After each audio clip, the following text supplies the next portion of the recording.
What's going on, guys? Alright, just wanted to kind of preface this video a little bit. It's going to be a little bit of a rant going on, but I want you to understand what the takeaway from this video is before the main part of it, before the meat and the potatoes of it starts, because I don't really get around to what the point of the video is until towards the end. The point of the video is don't let other people, don't let strangers tell you how to run your business or whether you should even go into business or whatever. Don't let strangers tell you what your fate is. All right? Don't do it. It's going to sound like a lot of complaining coming up, and I get it, but it has to be said because too many people think that their opinion is important. So, and yeah, I get the irony. I really do. I get the irony, and it's so annoying that I have to, pause every so often and point out that I get the irony, because so many people are going to want to point that out in the comments. But let me just cut you all off at the pass. I get the irony. I'm here on the internet making my own opinions, but it's my channel. That's the difference. It's my channel. But so many people think that their opinions matter. They think that their opinions on how to run somebody else's business matters. They think that when you do something that you feel is going to better your business, but they don't feel it, that it's up to them to point you in the right direction. And if everybody listens to people when they do that, especially online, people that are absolute strangers, you're just going to be run out of business instead of, improving your business. Because the only person that knows how to improve your business is you. Everybody's business is different. Everybody's circumstances are different.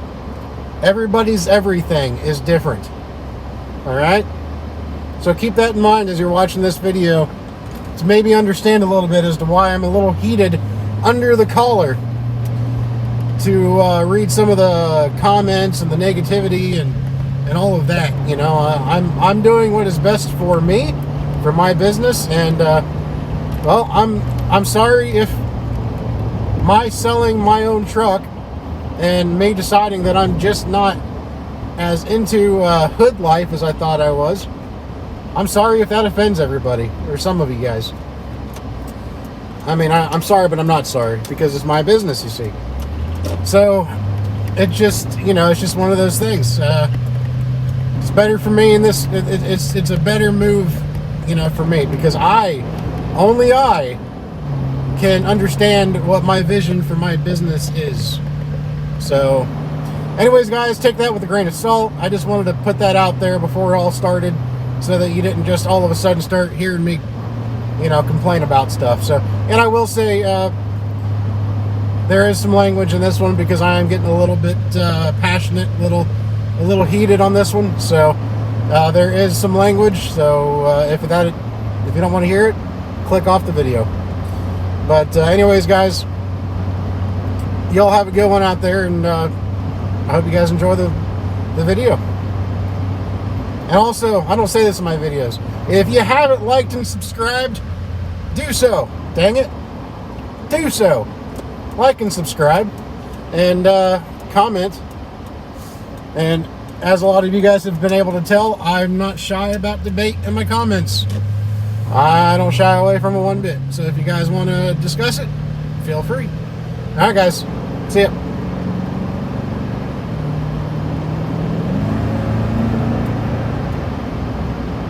What's going on, guys? Take two. What are you honking at? What is going on out there in YouTube land? Welcome to the channel. This video is going to be kind of dedicated. Maybe I won't even post it. I don't know. Kind of dedicated to some of the comments I'm seeing about my decision, my personal decision to sell Levi and buy a new truck. Quite a few of the comments that disagree are, respectable and whatnot.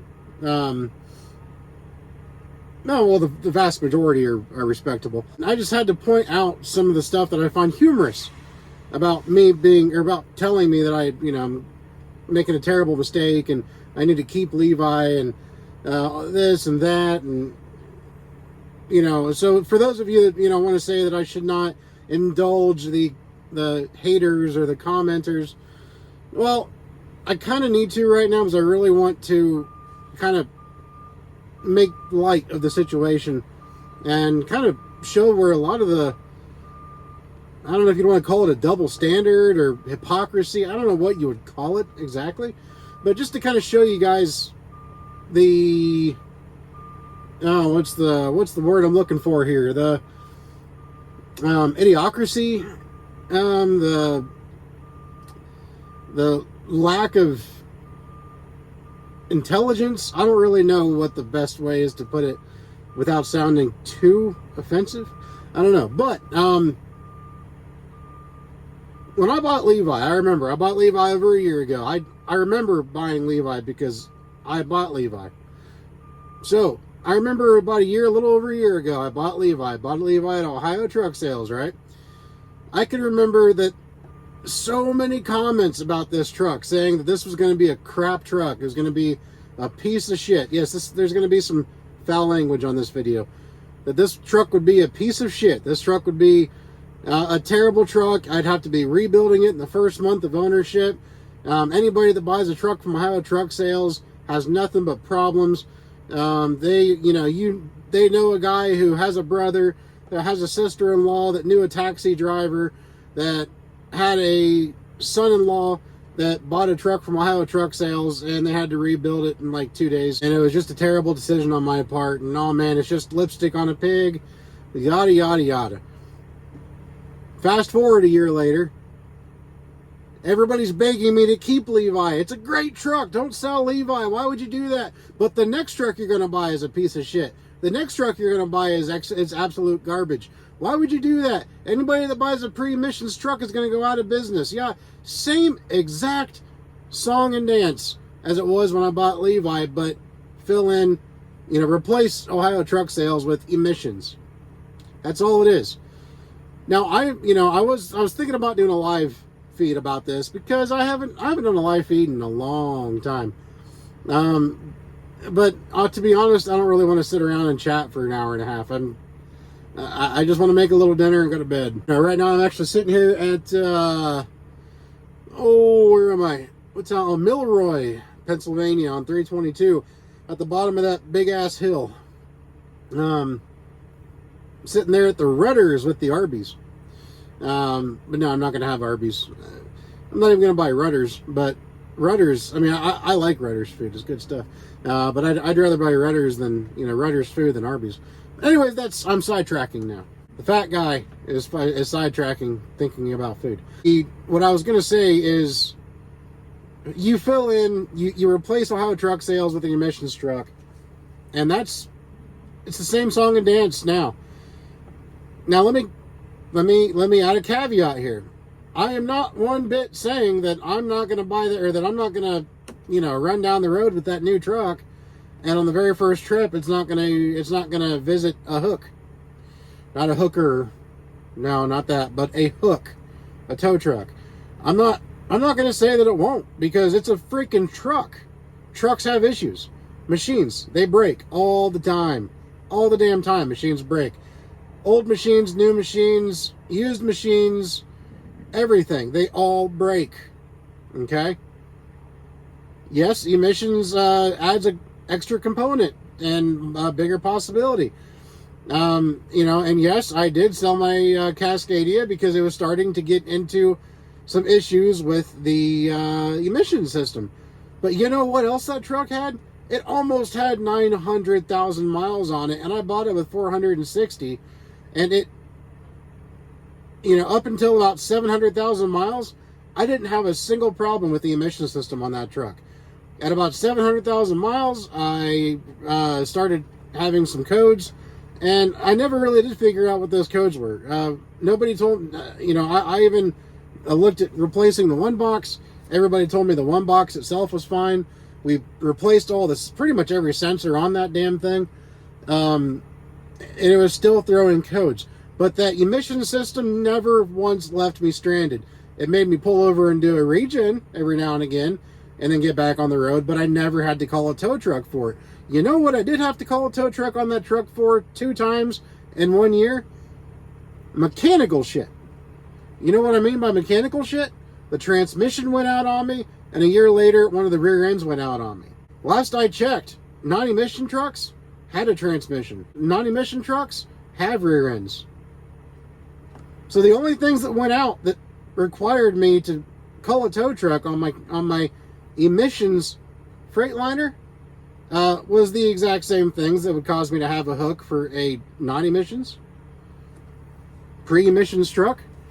So think about that, guys. Think about that. You know, and again, you know, I'm not going to say that I didn't have extremely good luck with that Cascadia. But again, you know, it was to the point where it had nearly 900,000 miles on it. So I bought another truck. And I'd always wanted to buy a hood like this. And I wanted to buy pre-emissions because I wanted to take a break from the emissions because I had been dealing with, like I said, for like almost 200,000 miles.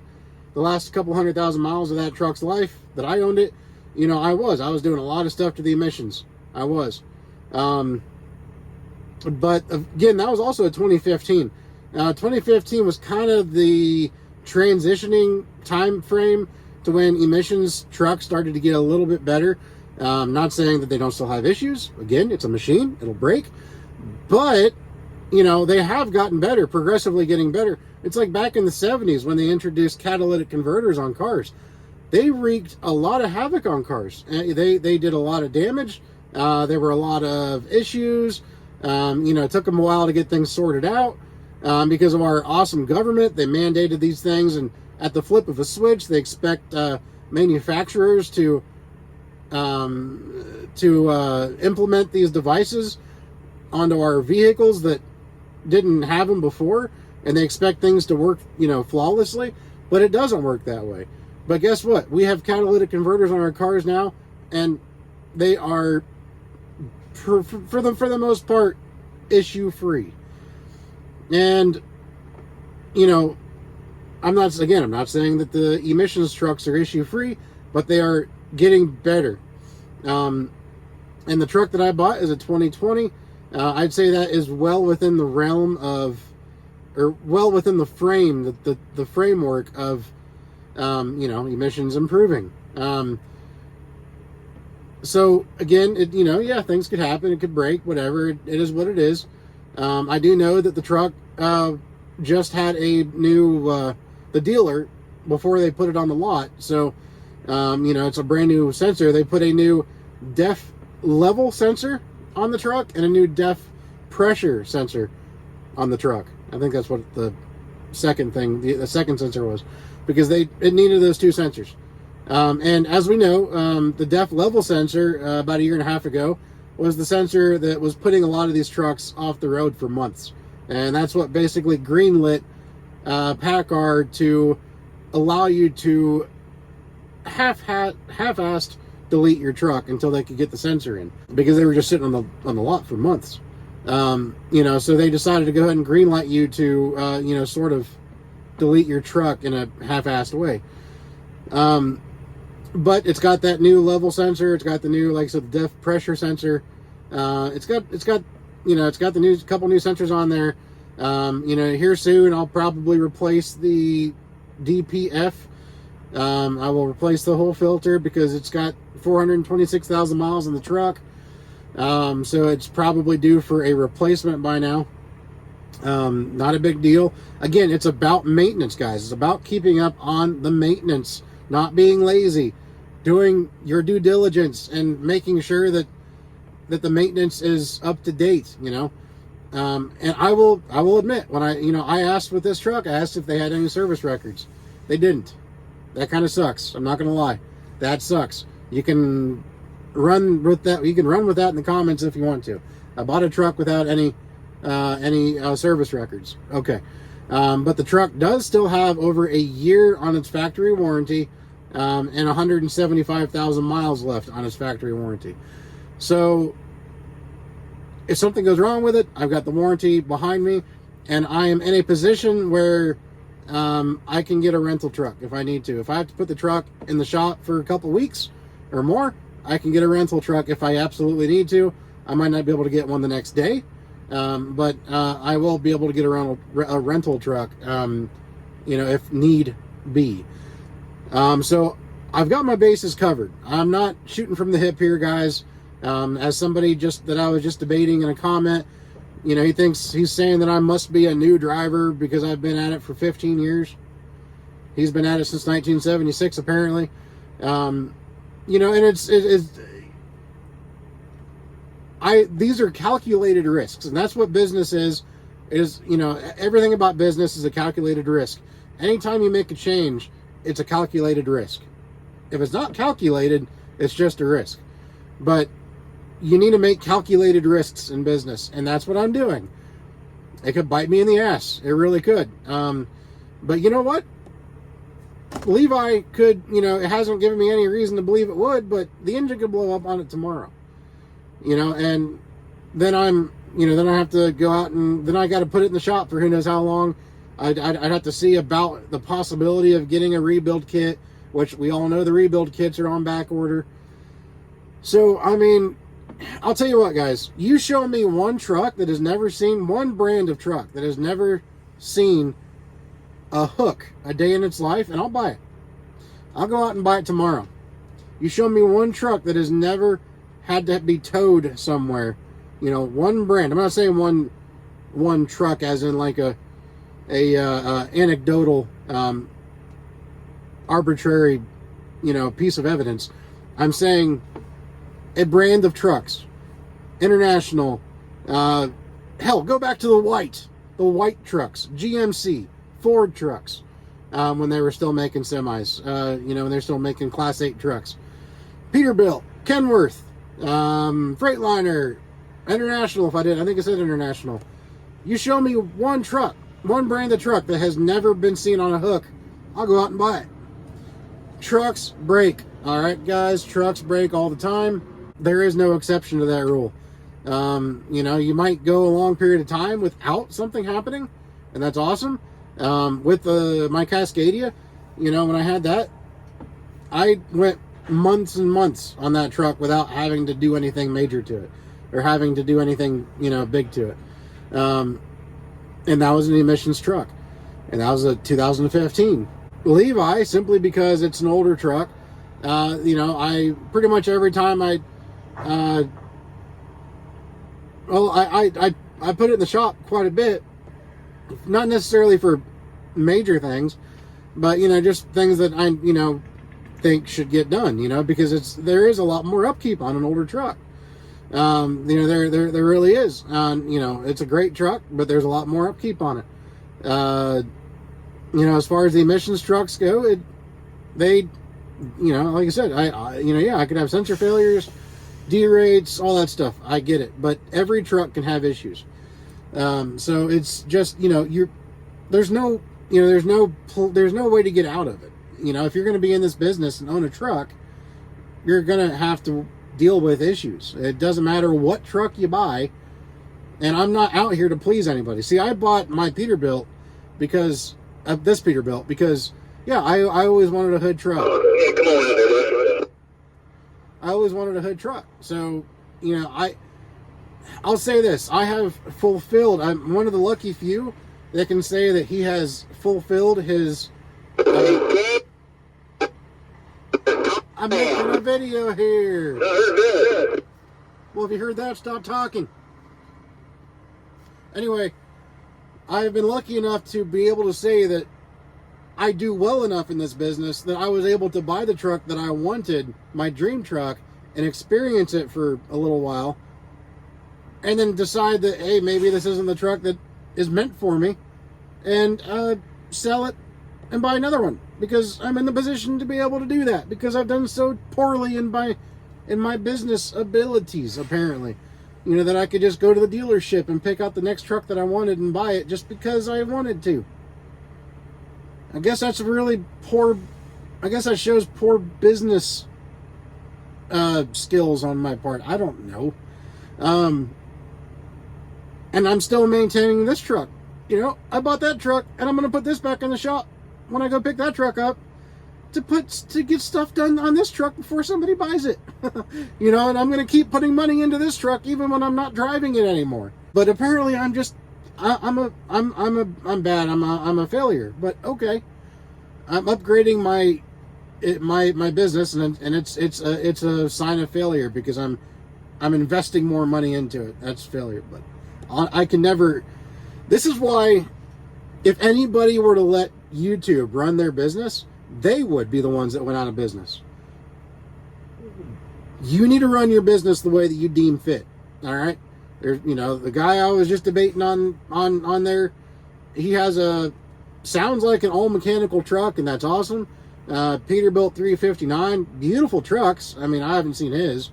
His could be a scrap pile, I don't know, but they're beautiful trucks when maintained and whatnot. You know, my shop that takes care of my trucks, they have a 359 as a tow truck, and it's an amazing truck. And hey, my Cascadia has seen the hook of that truck before because the transmission went out. Thank God these pre-emission trucks don't have transmissions. That 359 is a beautiful truck, beautiful tow truck. It's been in a couple videos on here. Don't let YouTube run your business. You know, if I was so narrow-minded that I let the opinions influence my decision making as far as my business goes, I would have been out of business a long time ago. Yeah, obviously it's influencing my decision making on making another video, but it's not influencing my business decision making, because if it did, I wouldn't have a business anymore.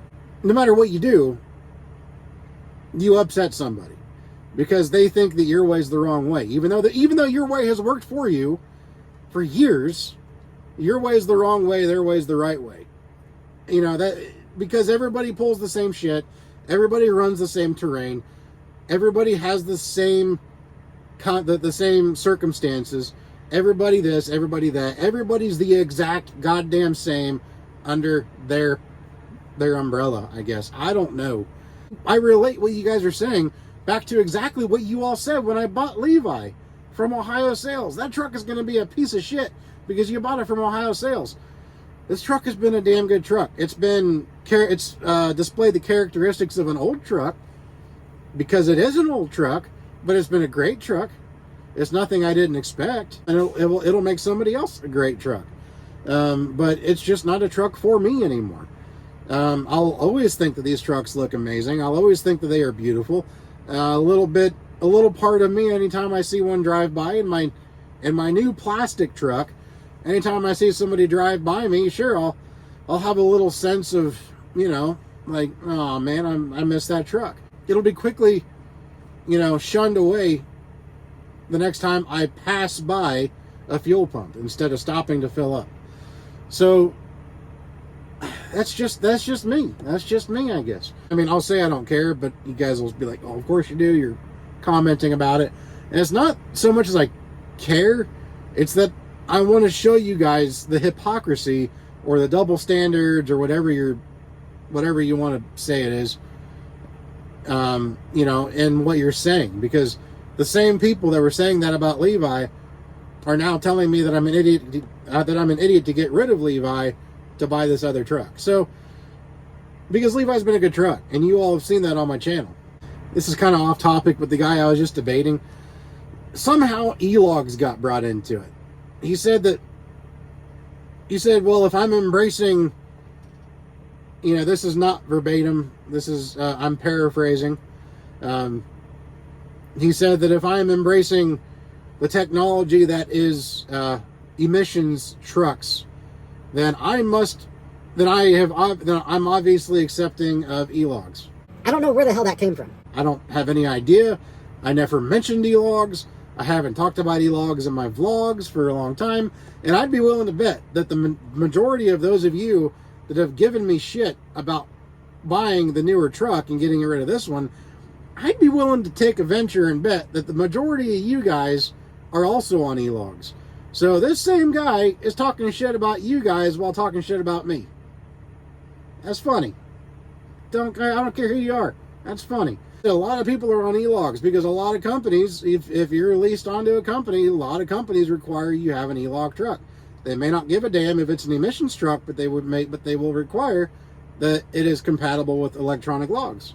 The vast majority of companies do. And he said that, hang on, let me just pull it up right here. All right, let me look here. You do. That's not what I want. No, that's not the wrong thing. Blah, blah, blah. Da, da, da, da, da. He says, I'm sure it will. I can see you have also accepted the ELD. Another great move. And this guy doesn't understand what punctuation. He doesn't understand how to. He doesn't understand the idea of sentences. I mean, there's no punctuation. There's nothing. So you got to be able to read the whole thing in one breath. Yeah, it doesn't work that way. He talks about his truck getting 4.7 and he's happy about it. That's great. I don't discourage anybody from having a truck like that. I really don't. Because like I told him, the fantastic thing about being in our country is that we can choose to run our businesses any way that we want to without interfering with somebody else's ability to run their business. It's just true. It's fantastic. Like I told him, I said, look, the only reason I've never seen an issue with e-logs, and it's not because I agree with the e-logs, it's because it's not the e-logs that we have an issue with. It's the hours of service. It is what it's what the diplomats or that's not the right word, I don't think. The bureaucrats have mandated that we follow these rules that they don't know jack shit about driving a truck, and all the e-log does is enforce it. So if you have a problem with the e-log, it's because you want to cheat. I don't care. I have before. When I was on paper logs, I have made it so that I could get somewhere. It is nice to have the ability to backtrack, so to speak, so that you can take a nap when you need to. I completely understand that. But that is cheating your logs. It just is. It is the most objective thing I've ever said on my channel. If you don't like the electronic log, it's because you want to cheat. Admit it. But he tried to say it's not about cheating. It's about the government telling you when and where to, take your rest breaks. Things like that. Then it's about cheating. Because the e-log did not make these rules. The e-log enforces these rules. The bureaucrats made the rules. So it is not about the e-logs. The only reason you don't like the e-logs is because you just want to cheat. And I don't blame you.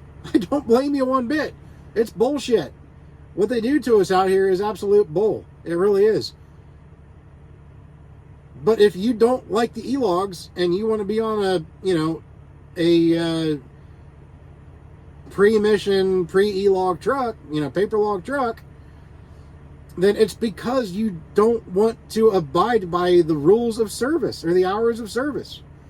And if you don't want to abide by the hours of service, then you're and you don't, that is, can I hear you, class? That's cheating. You're either abiding or you're cheating. There's no other way to put it. So if you're abiding, then that means that you are doing what the government wants you to do. You are taking your rest breaks when they tell you to take them, whether you're on paper or whether you're on an e-log. But if you're not abiding by what they want you to do and you are making new logs because we have loose leaf logs, then that's cheating. I know it's a new concept. Bear with me. That is like the purest form of objectivity that I could ever espouse on my channel. The things that get some of you guys riled up, the freedom of choice of another business, it astounds me. It really does. It astounds me. And that's why I had to make this video, was to point out the sheer again, I don't know what the right terminology would be for it. Hypocrisy, double standard, I don't know. Double-edged sword, I don't know exactly. But you all know what I'm saying. You said the exact same thing about Levi when I bought it because of where I bought it from. And now that you've seen how good this truck has been to me, and because it's a pre-emissions truck, now you're saying to keep this truck, and now you're saying the same thing about the truck that I'm buying to replace it. I can understand more what my 1-year-old says when she's pointing to something and going, I pick up what she's trying to lay down when she does that. I can't do that with some of the comments that you all put out there and think that you're making sense with. I just can't. Anyway, that's my rant. But anyways, yeah, like I said, we're at the Rudders here in Milroy, Pennsylvania. Beautiful area. I love it. Got 92 empty totes in the back right now. So not too shabby at all. A little less than half a truckload of totes. So we're good. But yeah, like I said, I don't know. I might be picking my new truck up tomorrow. It's done. I mean, it's ready to go. I just some of the stuff hasn't come in yet, as far as the new 9-pin adapter for my e-logs, and what else? The 9-pin adapter for my e-logs. The decals have not come in yet. So I may not drive it yet until at least till the adapter comes in. I don't know yet, but we'll see. One thing that people hate about PACCAR, one of the biggest complaints about PACCAR, is that you've got to take it to a dealer the majority of the time, because they're the only ones that have the software, this and that, you know. That's a very worthwhile complaint to have about the brand. It is. But I actually asked my shop. I asked them, I'm like, hey, do you guys work on these engines? Because, you know, they used to work on my Detroit all the time with the Freightliner. But that's because anybody works on Detroit, you know. So I didn't think that they would be as receptive to working on the PACCAR. But they actually said that they're more willing to work on a PACCAR than they are my Detroit. They said it's easier to work on. They enjoy working on it more than they do the DD15 that I had. I mean, right? Right? Wow. Oh, man, but the PACCAR has to go to a dealership. But I asked them, I said, so you guys have the software, you know, to work on the PACCAR? Because I know that's the problem to working on a PACCAR, is having the software. And they said that they have like some software, I forget what they said, like I guess some Cummins software works or something to a degree, and something else they have works to a degree. But they said what they don't have, a shop just down the street from them who they kind of collab with from time to time. They're friendly with each other. So when they need something PACCAR related done that needs the software from PACCAR, that shop down the street has that PACCAR software that apparently nobody can get. And so if they need to, they will take my truck to that shop and have that, you know, get that stuff, you know, programmed or whatever they have to do, you know, things like doing, you know, replacing like an SCR filter or whatever, because you have to put the new serial number into the computer whenever you replace a part like that.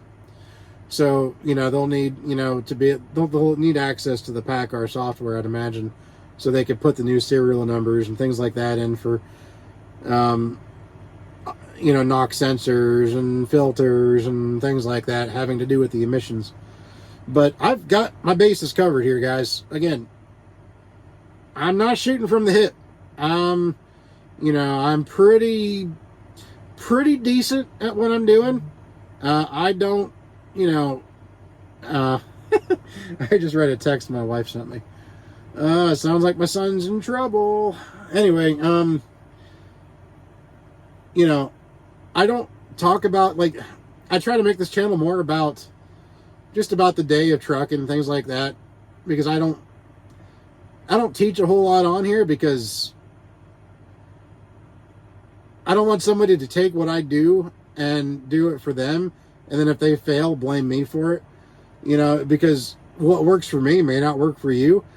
But just because I don't talk about what I do and how I do things, and so-called brag about how good I am, because I don't really consider myself good. I consider myself a newbie, but I'm still in the game, and I'm still buying new trucks, and I'm still working. I've still got freight, and I do thank the carrier that I'm leased onto for that. I do. But I'm still able. I'm still in the game strong. So, like I said, I do what I do with a calculated risk, and like I said, it's not shooting from the hip. I know what I'm doing. Doesn't mean I can't make a mistake. It doesn't mean that I, miss it doesn't mean that I don't miss a serious component to all this, and that just makes the whole house of cards crumble on me. I'm not saying that it won't, but I've done decent so far, and we'll just have to see. We'll just have to keep on going. Keep on trucking, right? But now, guys, with that said, I'm gonna go ahead and get off here and make some dinner.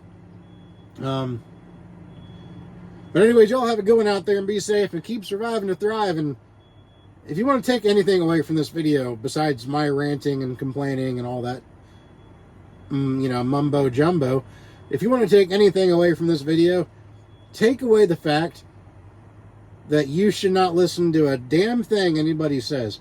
If you want to do what you want to do, if you want to open up a business, if you want to buy a truck, if you want to make changes to your business, if you want to do this or do that because you feel that it will improve what you have, don't listen to what anybody else says. Because if you do, you will never grow. You will never surpass what you can truly do with your life. If you only listen to what people tell you that say don't do it. Because before I ever bought a truck, my dad told me that I was making a mistake. And my dad he's been an entrepreneur his entire life. He's owned a business since I was born. He's had employees. He's had a business with like 20 employees. And while he owned that business, he owned a farm. That was a business. He hired, until he sold the other business that he had employees under. He didn't have time to farm his farm. So he contracted, contractors like, carriers do for people like me. He contracted, people with equipment, to come out and farm his fields, So it's no different, but he tried to tell me how hard the trucking industry would be and how he knows people that have failed and this and that. So, he tried to I don't want to say he tried to discourage me from doing it. I mean, after the conversation, he told me that he had faith in me, but he wanted to know that he did his part as a dad to instill those words into me that I could fail. But I haven't. I'm still here. So it's like, even with the negativity, don't listen to what other people say. Take that away from this video. Don't listen to what other people say. Because like I said, if you do, you absolutely will fail. You've got to do what is right for you and for your business and for your family. Everybody else be damned. Okay? Now, I like having my YouTube. I like having my YouTube views. And that generates a lot of opinions. It does. But, maybe I should never have made a YouTube channel. I don't know.